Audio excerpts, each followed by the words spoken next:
Bienvenidos a este nuevo podcast del CITIUS, del Centro Singular en Investigación en Tecnologías Inteligentes de la Universidad de Santiago.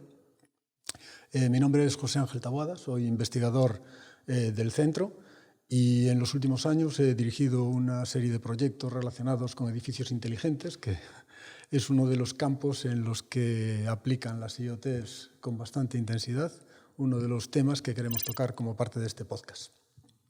El podcast lo vamos a centrar en dos campos muy grandes, el de e-salud, que implica la aplicación de tecnologías de la información y las comunicaciones al campo de la salud, y el de las redes de dispositivos, lo que se conoce como Internet de las Cosas, que también es un campo tremendamente amplio.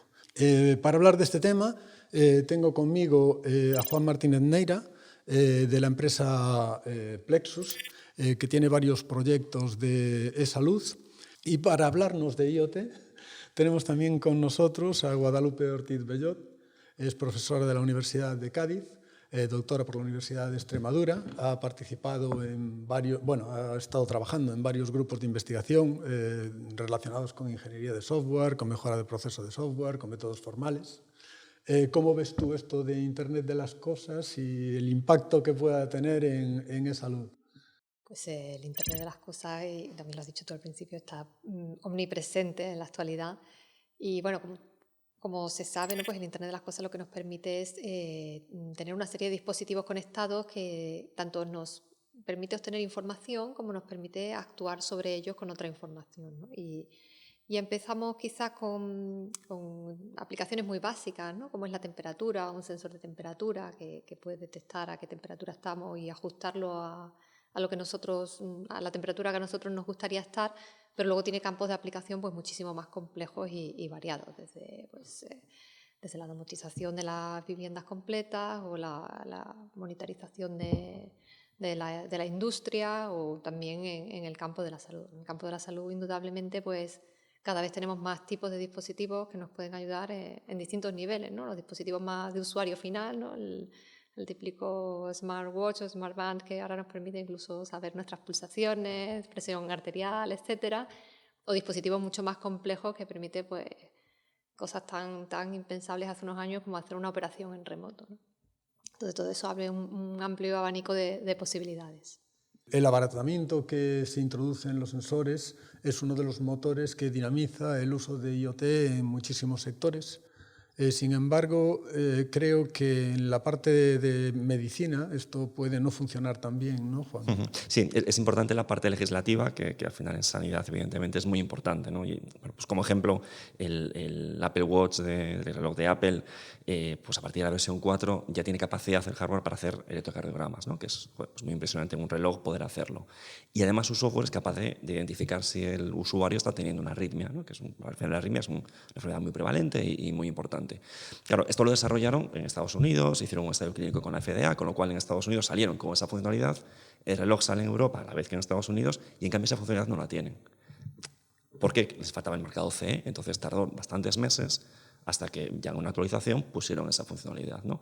Y simplemente por evitar problemas legales.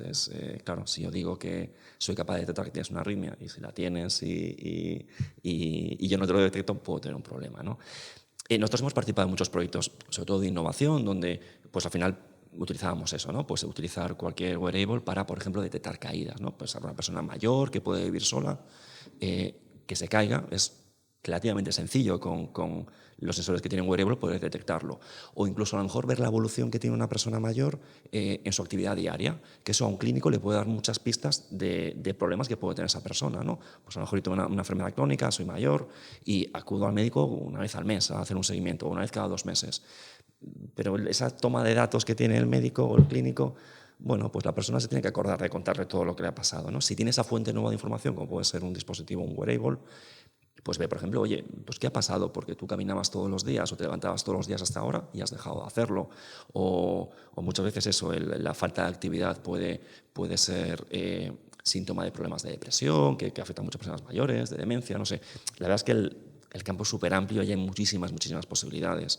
El meter incluso tener un wearable con tener un asistente virtual, o pues un tipo Siri o un tipo Google que pueda por ejemplo, sobre todo una persona mayor, una persona con algún problema cognitivo, el poder estimularlo diariamente, el poder recordarle, por ejemplo, que tuvo una medicación, mejorar la adherencia, y el poder no solo interactuar hacia el paciente, sino del paciente al profesional, poder sobre eso tener un sistema inteligente de alertas que detecte ciertos problemas, ¿no? O sea, el campo es muy amplio, pero claro, pues tú en el momento que quieres meter un dispositivo en un hospital, en un entorno, en un quirófano, hay muchísima legislación, menos mal por otro lado, que hay que cumplir, y procesos muy largos para una empresa, sobre todo pequeña, que no tenga medios, para poder pasar todo eso, ¿no? Bueno, estás hablando de muchísimas cosas que la verdad es que me gustaría abordar a lo largo de este podcast.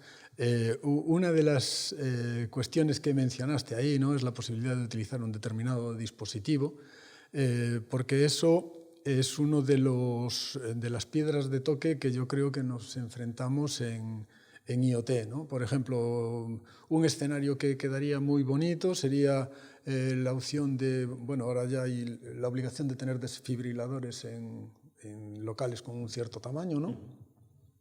Entonces, que un dispositivo detecte un problema, una arritmia, un infarto en una determinada persona, y las pantallas de publicidad o lo que tenga el centro, pues te digan, esta persona necesita un desfibrilador, que lo tienes allí. Vete a por él y ahora te explico cómo lo vas a utilizar, ¿no? Todo eso parece muy bonito, está adaptado a la idea de tener IoT utilizando wearables, y ahora tenemos el problema de, si tienes este reloj, sí. Si tiene este, no. Y entonces nos tenemos que enfrentar a una complejidad de muchísimos contextos en el que en un hospital podemos tener 4 o 5 sensores, pero todos sabemos que funcionan bien. En un entorno IoT tenemos tropecientos mil sensores y tenemos que saber cómo funcionan. ¿Tenemos soluciones para eso, Guadalupe? Bueno, tenemos intentos de soluciones, ¿no? Evidentemente el campo del IoT pues, es relativamente joven y no hay unos estándares establecidos desde su nacimiento. ¿Qué es lo que ha ocurrido? Pues que según ha ido creciendo la industria, pues ha ido creando sensores, cada uno de una marca, cada uno con un protocolo, cada uno con unos procedimientos de uso diferentes, y ahora la idea es cómo hacer que puedan interactuar unos con otros e integrarlos a través de un único sistema software, ¿no? Bueno, en ese sentido sí, se van desarrollando arquitecturas software que permiten pues, la integración de dispositivos de diversos fabricantes, haciendo algún pequeño módulo de adaptación, adaptando los protocolos, etcétera, etcétera. Y al final sí se puede conseguir desarrollar sistemas que permitan este escenario, por ejemplo, que has dicho, es un escenario perfectamente viable, ¿no? Tener una serie de un software que te permita detectar cierta información de los smartwatch y en un momento dado pues mandar esa alerta a la pantalla. ¿Qué ocurre? Bueno, pues que hay muchos productos diferentes y bueno, en realidad pues de hecho hay un comité de estandarización en España pues que va en esa línea de ir estableciendo estándares para que cada vez más las empresas puedan ir adaptando sus dispositivos a esos estándares y sea más fácil poder, digamos, hacer ese puzzle con los distintos sensores que queremos de distintos dominios y para obtener un producto final. Pero estamos hablando al final de interoperabilidad. Vale. Yo aún estaba incluso en otro problema, ¿no? En el problema de decir, yo tengo muchos tipos de sensores y entonces, bueno, un poco estaba pensando en la idea de metadatos como una solución para abordar este problema, en el que dices, no solamente tengo el dato, sino que además tengo información que me permite caracterizar ese dato. Este dato ha sido tomado con este dispositivo es malo y no lo utilices para estar seguro de que esta persona tiene un infarto, porque es más probable que lo que tengas es un fallo del dispositivo, ¿no? Y luego tengo este otro dispositivo en el que sí tengo confianza con él, sé que puede detectar ese problema y por tanto lo puedes utilizar ahí. Bueno, eso implica almacenar no solamente el dato, sino almacenar la información que describen esos datos y además gestionar toda esa información, ¿no? A la hora de decidir que voy a realizar un proceso y necesito tener este contexto de sensorización para poder ejecutar esto. Esa respuesta al contexto. Claro, evidentemente el dato hay que contextualizarlo en muchos sentidos, ¿no? Por supuestísimo, en la calidad del dato es algo muy importante. No podemos tener una fe ciega en un dato si de alguna forma no se ha verificado previamente. Claro, tampoco podemos cerrarnos a dar soluciones a priori porque no podamos establecer desde un principio cuál es la calidad del dato. Es decir, el mundo tiene que ir avanzando y no podemos tener fe ciega en estos dispositivos, pero siempre ayudan. O sea, siempre, si nos van a detectar un 80% de los casos, pues ya es un paso hacia adelante, ¿no? Pero en el futuro tendrán que establecerse también ciertos mecanismos para poder establecer cuál es la calidad del dato. Y como decías, bueno, pues poder contextualizarlo dentro del dominio de aplicación que nos interesa.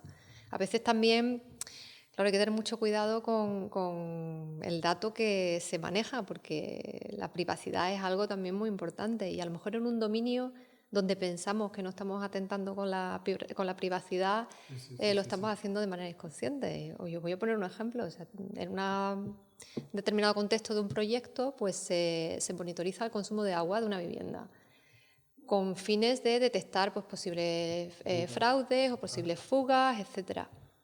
Y al final se detecta que una persona se levanta para ir al baño X veces por la noche, ¿no? Entonces al final se está detectando un problema de salud que ya es un dato que no debería estarse tratando de esa manera, ¿no? Entonces hay que tener muchísimo cuidado con cómo se trabaja con los datos en los distintos dominios de aplicación.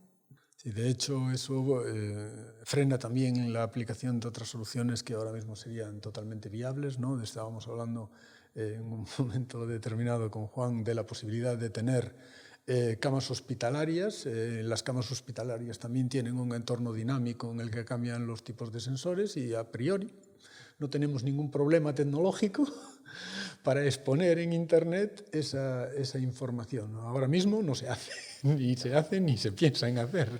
La seguridad también es, no solo la privacidad, también la seguridad de todos estos dispositivos. Claro, es otra vía que te abren de peligro o de miedo, ¿no? Con lo cual está bien también todos estos frenos que desde nuestro punto de vista tecnológico a veces nos frustran, tienen su razonancia de ser. Hay que pensar que ahora, por ejemplo, la mayor parte de los marcapasos tienen interfaces de comunicación. Tú cuando llegas a hacer un seguimiento te ponen un aparatito encima y recuperan toda la información. Ya no hay que enchufar un cable ni nada así. Claro, qué fantástico. Y yo digo, joder, pues esto es una maravilla. Claro, luego lo piensas y dices, uy, y entonces cualquiera puede sacar esa información. Entonces, claro, ¿y esa información qué van a hacer con esa información? Porque esa información es mía, es de mí. Aunque vale que se utilice para tratar mi patología, pero para nada más.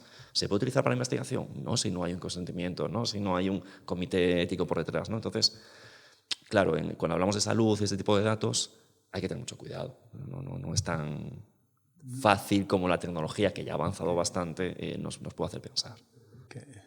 Y que además tampoco tiene sentido hacer una exposición por una exposición. No, de hecho, en el escenario que estaba comentando antes,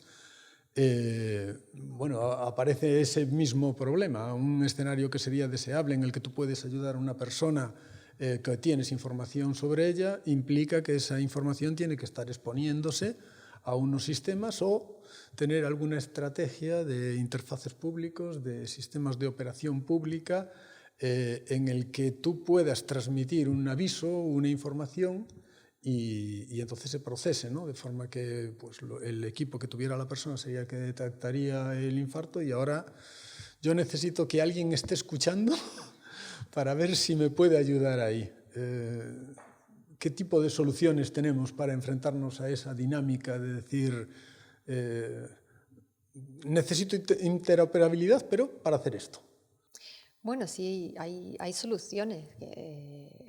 Evidentemente las soluciones se buscan en función del dominio, ¿no? Hablábamos antes del cuidado de las personas mayores, las personas que viven solas.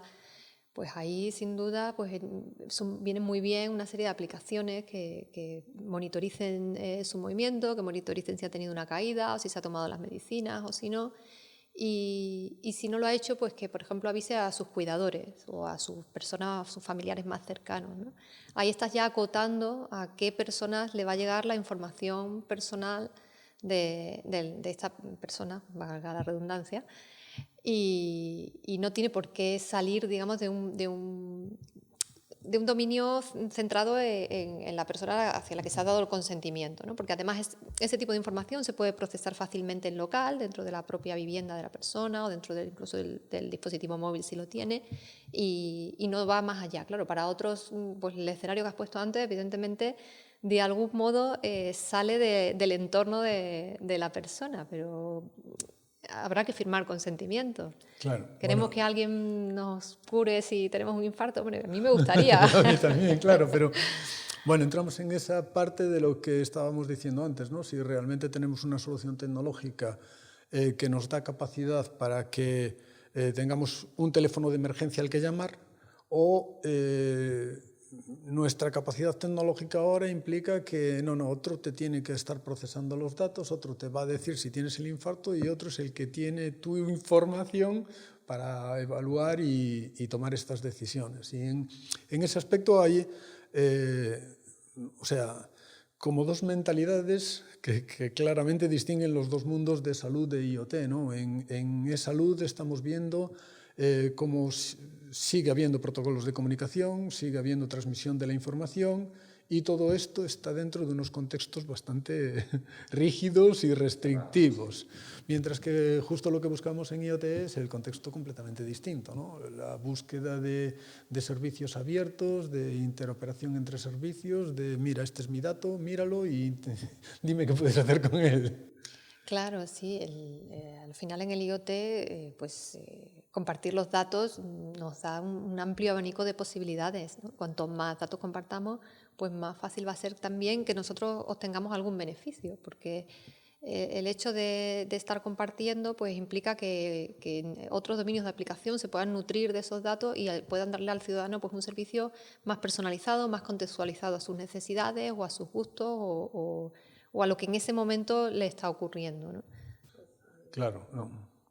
Ahí, un poco en la línea de lo que estabas comentando tú antes, de ideas la información que podías sacar de un marcapasos, ¿no?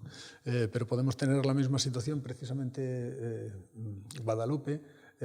Tienes un proyecto de análisis del impacto del medio ambiente en enfermedades respiratorias, entonces la combinación de posiciones de una persona, condicionantes meteorológicos que están en un contexto completamente distinto, dos entornos que en principio no tienen nada que ver y se pueden comparar y podemos necesitar comparar mucha información de muchas personas para que eso tenga algún sentido, ¿no? No sé... Claro, o sea, también al disponer de estos dispositivos y nos permite tener muchos datos y que nos permite aplicar técnicas que ya existían antes, pues eso, de tratamiento de volúmenes de datos, de machine learning, procesos de aprendizaje, que ya no es que tenga una repercusión en la persona en concreto, sino que todos esos datos agregados aportan mucho a la clínica para poder mejorar sus procesos, sus tratamientos, claro, volvemos a lo mismo, es quién cede esos datos, quién los tiene, ¿no? O sea, al final el problema también de muchas veces de este tipo de iniciativas o proyectos es quién lo lidera, ¿no? Si vamos a un caso de uso como el que comentabas, oye, pues suena fantástico, pero esto, ¿quién lo lidera? ¿Quién lo maneja? En España tenemos una sanidad pública muy potente que efectivamente lidera muchos de los proyectos y yo creo que es uno de los secretos de que España esté bastante avanzado en salud, ¿no? Comparado con otros países. Pero también tenemos diferencia en cada autonomía, con lo cual los datos... Puedes tener cierta capacidad, un clínico para hacer un estudio puede tener cierta capacidad de manejar datos dentro de su comunidad autónoma porque los sistemas suelen ser centralizados o la información es bastante accesible si cumples con todos los protocolos, ¿no? Pero ya cuando te tienes que meter con otra fuente de información de otra comunidad, donde a lo mejor ya no hay esa comunicación o es mucho más complicado, pues te lo dificulta, ¿no? Al final el dispositivo es una fuente más de datos. Y dispositivos, tanto entendiéndolos como dispositivos de IoT que automáticamente dan información, pero a veces también directamente un móvil de un paciente es una fuente de información para el clínico. En plan, oye, hay unos conceptos muy de moda hoy en día que son los PROMs y los PREMs, ¿no? O sea, los resultados de salud percibidos por el paciente y cómo el paciente percibe el servicio que se le da, ¿no? Al final son formularios estandarizados donde hoy una cosa es que yo estoy haciendo un seguimiento de tu patología y los indicadores clínicos han mejorado, tus análisis están mejor o tu imagen, tu radiografía sale bien, y otra cosa es, vale, tú como paciente, ¿cómo te sientes? Oye, pues a mí me sigue doliendo. Entonces se mide el resultado de un tratamiento o el resultado de un servicio desde ese punto de vista del paciente, ¿no? Eso hay ahora muchas iniciativas donde al final es una aplicación móvil tecnológicamente muy sencilla donde yo todos los días o cada X tiempo me lanzan unos formularios y yo lo voy contestando. Y eso permite hacer un seguimiento de la patología muy, muy bueno. O los PREMs, que son, digamos, lo mismo, pero no desde el punto de vista de la patología, sino del servicio.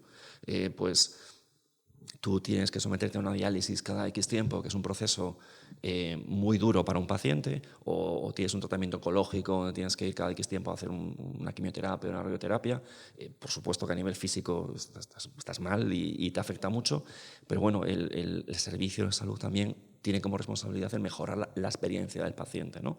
Pues eso, hacerlo lo más cómodo posible, más allá de lo que es la pura clínica. Oye, pues eso es una información que también se le pide al propio paciente y puede dar. Hoy en día un teléfono móvil lo tiene muchísima gente, un porcentaje muy alto de la población, incluso población mayor o envejecida cada vez es más hábil para utilizarlo, ¿no? Entonces son más datos y más información que se puede utilizar para mejorar el servicio, ¿no? Pero ¿quién lidera esos proyectos? ¿Quién es el dueño de la información? ¿Quién asegura que esa información se utiliza bien?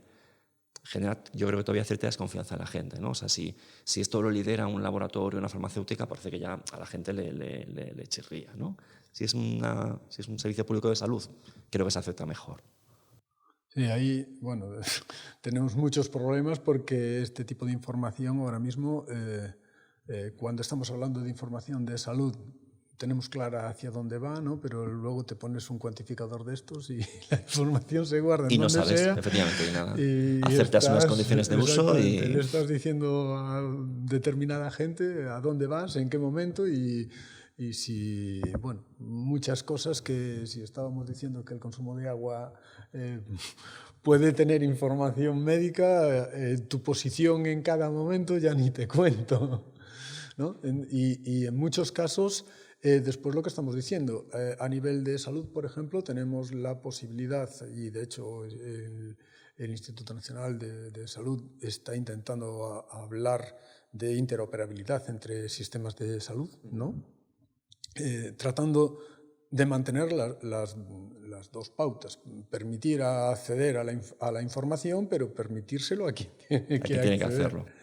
En cambio, en la parte del IoT, esta situación es muchísimo más abierta, mucho más descontrolada.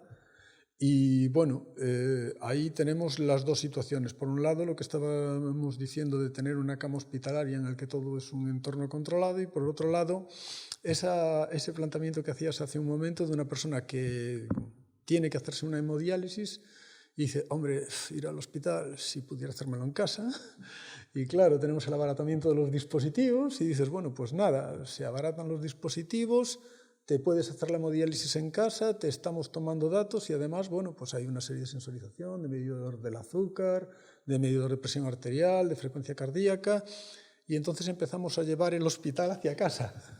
Bueno, de hecho, hay muchas iniciativas y yo creo que prácticamente en España todos los servicios de salud tienen algún proyecto en marcha de hospitalización en casa y de teleasistencia, ¿no? Que son cosas distintas. Una cosa es que, oye, teleasistencia yo en remoto desde casos muy sencillos, que por ejemplo hacemos en Plexus, en mi compañía, de videoconsultas, que es sencillo, a también tener dispositivos en los domicilios que permitan hacer ciertos seguimientos o ciertas pruebas. Y luego la hospitalización en casa. Hay ciertos tratamientos o ciertas actividades que históricamente requerían una hospitalización, con el coste, por un lado, que conlleva eso y la dificultad para la persona de estar hospitalizada, y que hoy en día ya se hace en domicilio, ¿no? Y hay muchos indicadores de calidad sanitaria donde el nivel de hospitalización en casa, el aumentar ese nivel se relaciona con un buen servicio para el ciudadano, ¿no? Y volvemos a lo mismo, abaratamiento de dispositivos, la comunicación, que ahora mismo hay muy buena comunicación en muchos sitios. Bueno, el 5G yo creo que también en Internet de las Cosas y también en salud va a facilitar muchísimas cosas, ¿no? Los problemas de latencia que puede haber. Hoy en día, comentabas antes, claro, el poder hacer una operación en remoto, ¿no? O sea, es claro, necesitas buenas redes de comunicaciones, que eso se está avanzando muchísimo, ¿no? Entonces, yo creo que estamos en un momento donde hay necesidad por parte del sector de la salud de mejorar, de ser más eficiente, y la tecnología está brindando un montón de posibilidades, ¿no? Con estos peros que estamos comentando: seguridad, confianza, la interoperabilidad, ¿no? O sea, en salud la interoperabilidad es un caballo de batalla con el que se va trabajando muchísimos años, en buscar formatos comunes que permitan interoperabilidad semántica, ¿no? Y hay grandes organismos internacionales donde, oye, los dispositivos profesionales clínicos se supone que ya cumplen esos estándares, pero pues lo que se ha conseguido fácilmente con la receta electrónica, o sea, tú si tienes tu tarjeta sanitaria y vas a cualquier comunidad, la receta electrónica es interoperable, porque es un tema económico, pero la historia clínica no. No hay ni en la historia clínica, hay muchas iniciativas, ¿no? Pero no.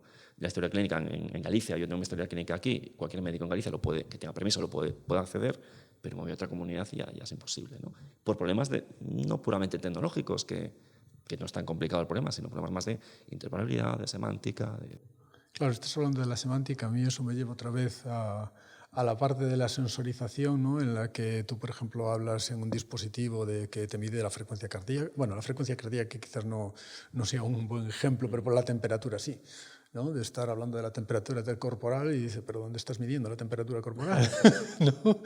Entonces, tenemos también, o aparece ahí también un problema en el que lo que nosotros estamos leyendo en unos cuantificadores es una medida física, pero necesitas además de una semántica para entender a qué se corresponde esa medida física y si esa medida física la puedes utilizar o no para analizar una determinada patología, para plantear una determinada solución o para aplicar un determinado tratamiento, ¿no? En esa parte también necesitamos avanzar.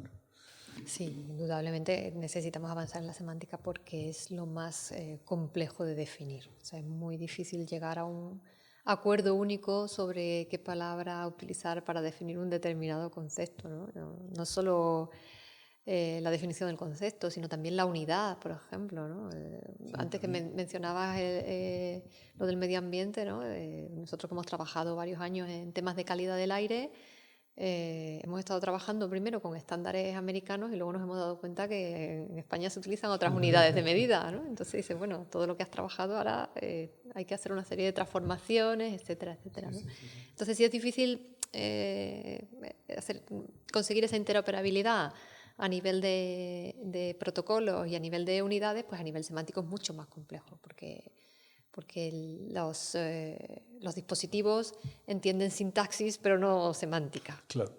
Claro, de hecho, el ejemplo medioambiental es excelente en este campo porque al final lo que nosotros tenemos es muchísimos dispositivos como podrían ser estaciones meteorológicas. Cada estación meteorológica lo que al final tiene es una etiqueta del dato, ¿no? Pero claro, estamos hablando de que dos etiquetas iguales en dos estaciones meteorológicas que digan temperatura, una es temperatura a 10 metros del suelo, otra temperatura de suelo o temperatura húmeda, en fin, que pueden no significar absolutamente nada parecido. Si eso lo trasladamos a la medicina, tenemos un problema grave.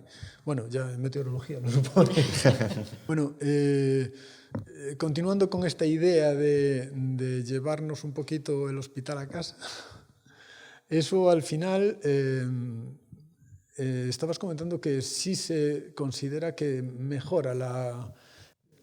Sí, o sea, hay muchas, pues, por ejemplo, hay gente que tiene que recibir un tratamiento donde tienen que dar un antibiótico durante 3 días seguidos, 5 días seguidos. Y hasta ahora eso requería estar en casa porque necesitas una enfermera, porque van a un suero y no, pues bueno, pues en Galicia, por ejemplo, eso ya se trabaja con los servicios de hospital en casa, donde al final hay una serie de facultativos y de personal de enfermería que tiene un coche y va atendiendo a gente que está en casa, pero como si estuviese en un hospital, ¿no? Claro, depende mucho de qué se le tiene que hacer a ese paciente, ¿no? Evidentemente no es trasladable a todos los casos, pero es un ahorro de costes, facilita mucho la vida. Pero hay que pensar que no todo el mundo vive en una ciudad y, bueno, por ejemplo, aquí en Galicia, que tenemos un entorno rural muy grande, claro, no es lo mismo vivir en una ciudad y tener el hospital cerca donde yo puedo ir, ingresar y que mi familia pueda venir conmigo y acompañarme, que tener que desplazarme desde una zona rural y a lo mejor un transporte público que no existe o que es muy, muy dificultoso y donde es muy difícil que mis familiares o mis cuidadores puedan estar pendientes de mí, ¿no? Entonces ahí, pues eso, tanto la hospitalización en casa, la telemedicina, resuelve no, pero apoya a muchos de estos problemas, ¿no? Claro, yo un poco en la línea en la que iba, ¿no? Es que IoT nos va a ofrecer con total seguridad la posibilidad de cuantificar mucha información, sobre todo vinculada pues, al tratamiento de una población envejecida, ¿no? Que vamos a ofrecer, bueno, de hecho ahora mismo ya mi padre se hace sus medidas en casa, pero a la hora de transmitir esas medidas tiene que ir a su portal y meter los datos manualmente, ¿no? Pasar de eso a hacerlo automático con un sistema de IoT es una trivialidad. Al margen de todos estos problemas que estamos hablando de seguridad, de interoperabilidad de sistemas, de estar seguros de que estamos midiendo correctamente el dato que se quiere medir. Y entonces en ese aspecto tenemos la situación de realmente nos interesa ir hacia ese escenario? Es decir, todas estas medidas de telemedicina, en realidad, nos están permitiendo, como decías tú, decir, mira, es que en el rural no tienes posibilidad de llevar a la persona al hospital. Entonces, la telemedicina te la está acercando. Pero ahora, en la pandemia, nos hemos encontrado con mucha gente que dice que hablar con teléfono con el médico no es estar hablando con el médico, ¿no? Pero tiene que haber un cambio de cultura. Pero al final ese cambio de las tecnologías tiene que ir acompañado de un cambio de cultura. Hay que ser consciente de que la tecnología ha cambiado a una velocidad tremenda en los últimos años. Es decir, nosotros nacimos sin móviles y ahora no podemos despegarnos de un móvil, ¿no? Pero eso lo que está facilitando es que existan todo este tipo de aplicaciones que poco a poco se irán adquiriendo y poco a poco las personas pues irán admitiendo que eso en realidad es una ayuda frente a que sin duda pues a lo mejor no siempre la atención telefónica es lo que mejor procede para esas personas, pero siempre va a haber un beneficio, ¿no? O sea, ahora mismo comentábamos antes, han abaratado mucho las tecnologías, los dispositivos, las comunicaciones. Todo el mundo tiene internet, todo el mundo tiene un móvil, o casi todo el mundo. Y te encuentras aplicaciones muy básicas relacionadas con la salud que suponen un gran beneficio para las personas, ¿no? Por ejemplo, las personas enfermas de EPOC, que aparte de la medicación que puedan tener que tomar, lo que tienen que hacer es ir aumentando poquito a poco la cantidad de ejercicio diario que hacen. Pues antes lo que decía, pues miraba el reloj y a ver a qué hora ha empezado a andar, a qué hora ha terminado. Ahora tiene su aplicación en el móvil, le da, he empezado a andar, he terminado a tal hora, el móvil lo va grabando y además pues si le pones algún tipo de premio, ¿no? Y le sale una estrellita el día que consiga andar un poquito más, pues se motiva un poco más y al día siguiente lo mejoran y va mejorando su salud con una aplicación tan simple como esa, ¿no? Entonces, yo creo que no podemos negarnos por la baja adherencia que puedan tener algunas aplicaciones, no podemos negarnos a avanzar porque por poca adherencia que tengan siempre va a suponer un paso hacia adelante. Sí, lo que pasa es que creo que está claro que no llega con los desarrollos que tenemos ahora mismo, ¿no? A lo que me refiero es que bueno, un cuantificador se lo puede poner cualquiera, tiene su sistema de monitorización, que además tenemos el problema de a dónde va esa información y quién la guarda, ¿no?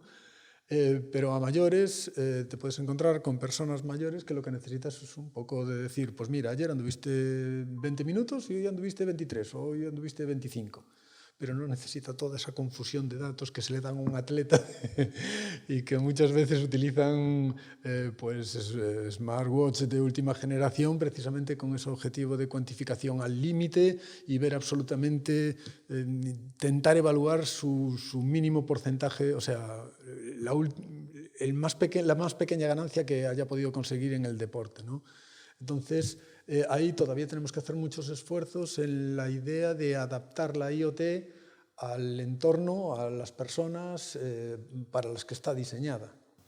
Claro, hay que irlo indudablemente no puede ser lo mismo la aplicación del deportista de élite que del señor de 85 años que tiene que caminar 1,5 kilómetros, ¿no? Hay que ir adaptándolo y hay que ir, por eso también salía antes el tema de la adaptación al contexto. Esta adaptación al contexto no solo es al contexto ambiental y al contexto que nos rodea, sino al contexto de la persona concreta para la que se está usando la aplicación en ese momento, ¿no? Ahora mismo las aplicaciones pues saben, o pueden saber, porque una aplicación en el móvil sabe todas las características que tú le permitas saber sobre ti y puede adaptarse a tus necesidades. Y al final eso es proporcionar más datos sobre tus personas, que no sabemos quién los va a leer ni para qué los va a usar, pero va a revertir también en que los servicios se van a personalizar para ti y tú vas a tener mayor satisfacción haciendo uso de ellos. Vamos a necesitar además cambios incluso, bueno, o otro tipo de dispositivos móviles, ¿no? Porque ahora el móvil, lo que estamos diciendo, lo utilizas para 40.000 cosas. Y estamos hablando, por un lado, de decir, bueno, el móvil lo puedes utilizar para saber cuánto anduviste o cuánto esfuerzo has realizado, qué actividades has realizado, pero te has acabado la batería en el jueguecito entonces necesitamos algún tipo de actualización también que nos permita gestionar la prioridad, la importancia de las aplicaciones que estamos teniendo. Sí, habrá que trabajar en ello, ¿no? Ahora están los wearables de todos los tipos y colores, ¿no? que empiezan a surgir en el mercado y habrá que ver cómo ir consiguiendo mejores baterías para esos wearables, que tengan muy buenas conexiones y que estén pensados para la persona o para el dominio en el que se quieren utilizar realmente, ¿no? Porque hablamos muchas veces del cuidado de las personas mayores, pero por ejemplo, conseguir que una persona con Alzheimer lleve consigo el dispositivo ya es un problema. Entonces hay que ir buscando soluciones adaptadas al problema concreto. Claro, pero estás hablando entonces de el diseño del dispositivo específico y no hablar de dispositivos como por ejemplo un móvil que puede concentrar mucha información relacionada. Están las dos opciones, quiero decir, el móvil está ahí y ya que lo tenemos hay que sacarle provecho, pero luego hay problemas específicos que no nos va a poder resolver un móvil y que necesitan un dispositivo específico para ello. Es la forma de enfrentarse a la robustez, a la fiabilidad del dato, ¿no? O sea, yo creo que aquí lo importante es que al final lo que tiene que guiar no es la capacidad tecnológica ni nuestro deseo de mejorar tecnologías, sino ver lo que aporta más valor a pacientes y a profesionales de la salud, ¿no? Y a veces no hace falta, como decías, una solución tecnológica súper potente para resolver un problema, pero hay que pensar pues eso, en poblaciones de pacientes que pueden utilizar. La misma solución no va a ser buena para todo el mundo ni para todos los problemas, pero pues efectivamente, durante la pandemia se han producido obligados muchos cambios, ¿no? Pues las videoconsultas. Pues efectivamente se está viendo que hay muchas patologías que no se han detectado durante la pandemia precisamente por esa falta de acudir a un médico, sobre todo en la atención primaria, ¿no? que hay muchos problemas de saturación en todas partes. Pero en cambio, yo, o al menos un tipo de usuario como puedo ser yo, pues para renovar una receta, para mí que lo hagan por una consulta telefónica, para mí es una ventaja clarísima, clarísima el no tener que desplazarme, no tener que faltar al trabajo, no tener que hacer esas cosas. Entonces, si en un mundo ideal dejaríamos esas soluciones tecnológicas donde realmente aporta. Otra cosa es que por temas de medios haya que utilizar soluciones no pensando en el mejor servicio, sino en una optimización de costes. Que bueno, que hay que ser realistas y pensar que en el mundo real esto pasa, ¿no? Y pasa en salud y pasa en otros contextos. Lo mismo los dispositivos, claro, el móvil, lo bueno de un móvil es que la mayor parte de la gente tiene un móvil. Y cuanto vayan pasando los años, las personas que lleguen a estas situaciones de enfermedades crónicas, de dependencia o personas mayores, llevarán más tiempo conviviendo con un dispositivo que es un móvil. Entonces, es de fácil uso levantar una solución basada en un dispositivo móvil. Y pues una aplicación tampoco tiene que ser una cosa demasiado sofisticada. Pero claro, si estás hablando de telemedicina, hospitalización en casa, oye, pues poder hacer ejercicios de rehabilitación, oye, pues yo a lo mejor necesito otro tipo de dispositivos y a lo mejor en casa, pues a lo mejor es el servicio de salud quien tiene que prestarme un dispositivo mientras estoy durante ese tratamiento o esa situación y no es un dispositivo propiedad del paciente, ¿no? Claro, volvemos a lo mismo. ¿Quién selecciona los dispositivos? O sea, son proyectos muy grandes que tienen que estar liderados desde el punto de vista por la sanidad pública, sí, que mueva todo esto, ¿no? Pero filosóficamente lo que estaba planteando, ¿no? es una visión de dispositivo centralizado que tiene todos los sensores que necesitas ya ahí, o la filosofía de dispositivo, digamos, flexible, un dispositivo de computación, un dispositivo de procesamiento, y luego dice, y alrededor de esto, colócame los sensores que a ti te hagan falta, que ya yo tengo mi proceso para leer los sensores que tú tienes, a ver qué sensores están disponibles, y en función de eso, pues arrancar un procesamiento de una determinada, por lo que estamos diciendo, detectar arritmias o detectar infartos, o realmente pues un análisis de saturación de oxígeno, ver qué problema puede tener el no haber hecho el ejercicio o las pruebas, ¿no? Y entonces definimos dos contextos completamente distintos y con una sensorización completamente distinta.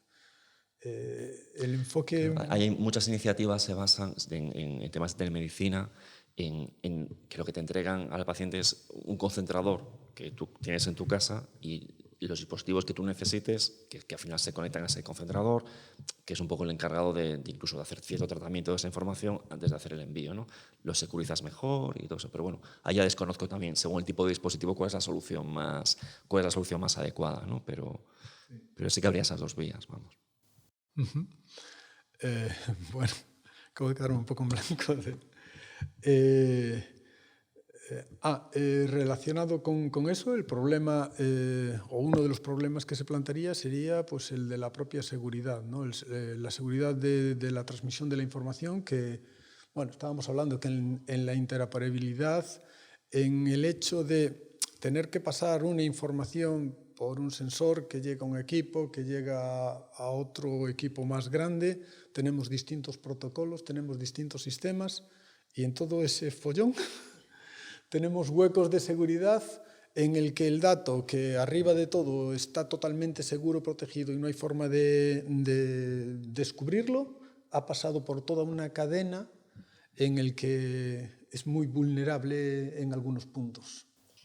Claro, ahí a priori lo primero que podría hacerse es no transmitir más que lo imprescindible. Es decir, el dato, como ha mencionado Juan antes, se puede tratar antes de que comienzan las comunicaciones y extraer la información que es relevante para el fin para el que se va a dar. Y esa información, si ya está anonimizada, ya es menos peligroso que en algún momento de las comunicaciones sea interceptada y sea leída, porque no la puedes relacionar fácilmente con la semántica y la contextualización de quién proviene ese dato o sobre qué es el dato.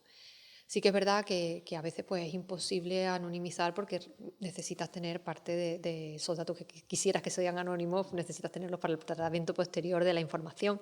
Y ahí pues hay que securizar todas las comunicaciones, todos los distintos trayectos que va realizando el dato, las transformaciones de protocolos, como he mencionado previamente, o la estructuración de los datos, hay que irlo securizando con las tecnologías que hoy existen para ello.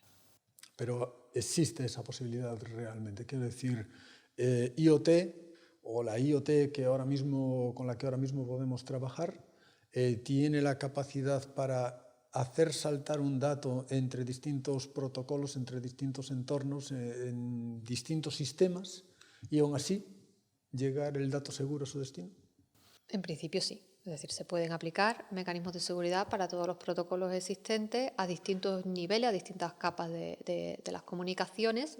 A mayor mecanismo de seguridad que se aplique, más seguro irá el dato, más costoso también será el envío, tanto en tiempo como en recursos de los dispositivos por los que camina el dato, digamos. Pero bueno, nada es infalible. Quiero decir, si son capaces de hackear el Pentágono. Claro. Bueno, pero yo una reflexión que hago muchas veces es, nos asusta un poco todo esto que estamos hablando, pero por otro lado tú vas a un establecimiento, coges tu móvil, haces un pago que va a un dispositivo que es un TPV, que tiene una conexión a internet, que está conectado a una red, a un banco, y lo haces con bastante alegría, ¿no? Sí. Yo a lo mejor prefiero que sepan mi temperatura corporal que estén acceso a mi cuenta bancaria, ¿no? Entonces, yo es lo que decía, bueno, pues, o sea, no hay seguridad 100%, pero tampoco es que sea algo totalmente olvidado. Sí que es cierto que hay muchas...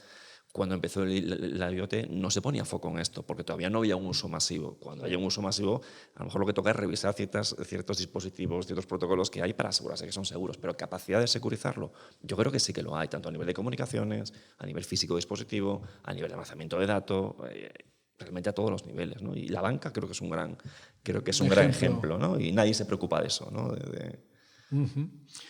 Bueno, sí, en relación, antes tuve así un lapsus porque lo siguiente que os iba a preguntar, ¿no? Es esa posibilidad de decir, bueno, estábamos describiendo una topología, un sistema en el que yo tenía el procesamiento, o sea, un dispositivo que realmente el objetivo era procesar información, ¿no? Entonces, en ese contexto, lo que sí voy a llevar conmigo es un móvil. No tengo capacidad de procesamiento infinita. Sin embargo, algunos procesos médicos, o sea, el análisis de un ECG, el análisis de cierta información médica puede requerir de más apoyo del que yo tengo en mi dispositivo. Hay también solución... Claro, o sea, hay muchas soluciones desde el procesamiento, tanto, digamos, en nube, el procesamiento de dispositivo, y luego todos estos términos intermedios del fog, del edge computing. O sea, por ahí hay mucho, pero yo creo que también hay que pensar que los dispositivos cada vez son más potentes. O sea, piensa la capacidad de cómputo que tiene un móvil, sobre todo un móvil, bueno, no, tampoco un móvil de gama alta, o sea, un móvil moderno simplemente, del último año, últimos 2 años, tiene una capacidad de cómputo realmente muy grande. O sea, No sé cuántos casos habría donde un dispositivo no sea capaz de gestionar los datos que captura el propio dispositivo. Otra cosa es que quieras hacer, claro, ese dato, agregarlo con otros datos y hacer un procesamiento que no afecte solo al dispositivo, sino a otro tipo de datos. Entonces ahí sí que te tienes que ir a otro tipo de topologías que efectivamente complican la parte de seguridad, o bueno, tienes que tener otro tipo de soluciones. Pero creo que los dispositivos sí que están mejorando. Es que día a día, ¿no? Y de un año a otro se quedan rápidamente obsoletos por esa capacidad. Pero si no, efectivamente, el cloud computing, el edge computing, el fog, y ahí también, bueno, hay muchos proyectos y mucha literatura, creo ya, sobre esto, ¿no? Sí, estoy totalmente de acuerdo. Realmente en algunos de los proyectos que hemos trabajado, que hemos hecho algunas aplicaciones que monitorizaban determinada información en los móviles, hemos hecho análisis de consumo de recursos y te llevas la grata sorpresa de que el consumo es muy bajo. O sea, claro, estamos hablando de un 0, algo por ciento de los recursos del móvil, que realmente es trivial. O sea, que realmente, claro, los dispositivos están avanzando a una velocidad tremenda y la capacidad de procesamiento que tiene un móvil hoy en día pues, es espectacular. Entonces, a nivel de procesar la información individual de una persona, bueno, estamos... Sí, yo no creo que haya demasiado reto ahí. Efectivamente, el reto es cuando yo lo que quiero es capturar información sobre personas que tengan esta patología, poder compararlo con la dispensación que tiene de medicamentos, conectarme con los sistemas de laboratorio de los hospitales para ver resultados de salud y ver cómo evoluciona. Entonces, efectivamente, eso ya es, pues ya te metes en el mundo del Big Data y en otro tipo de entornos. Ya estamos hablando ¿no? de otro tipo de problemática en la que volvemos a tener otros problemas muy gordos, ¿no? Como lo que sería lo que estábamos hablando antes, de integrar información que vienen de fuentes completamente distintas, la historia Entonces, cómo analizar, cómo asegurarte que no hay puerta atrás para ciertos casos de uso, pero para otros sí que lo necesitas. Y claro, en una investigación pura, pues a lo mejor tienes simplemente los datos totalmente anonimizados, son suficientes, pero si quieres poder actuar sobre el dato que te llega comparado con los otros, necesitas tener identificación. Entonces, bueno, al final es el caso de uso el que te va, creo yo, ¿no? El contexto un poco lo que te va a marcar que la solución sea una o sea otra. De acuerdo. Bueno, entonces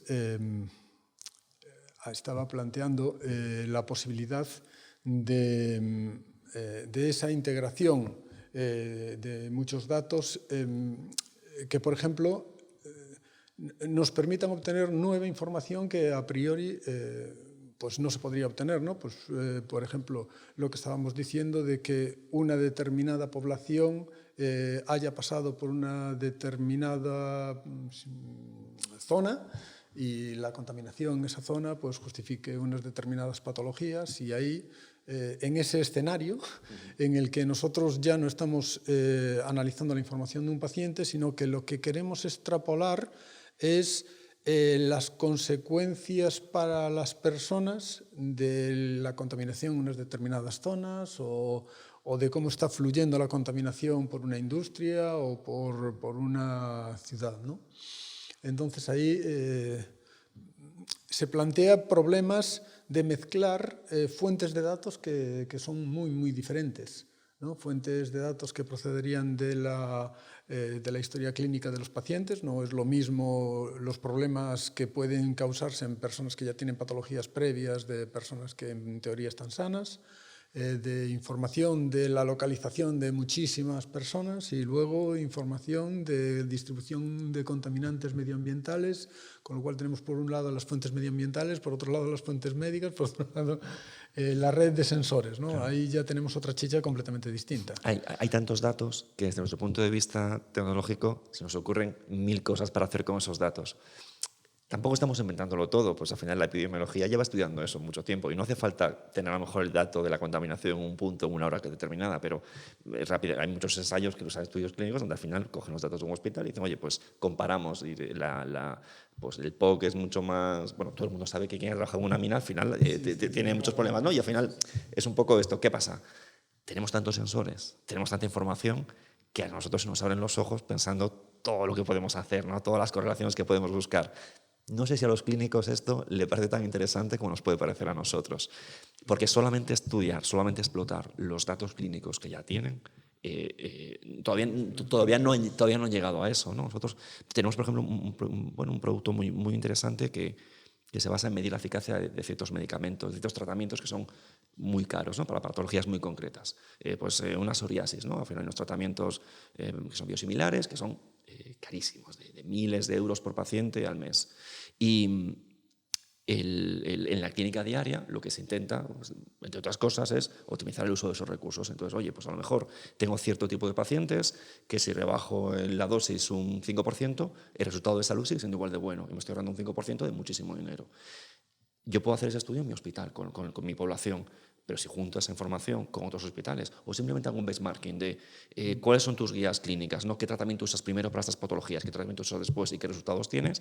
Hago un benchmarking entre distintos hospitales y tengo una información súper valiosa a nivel clínico.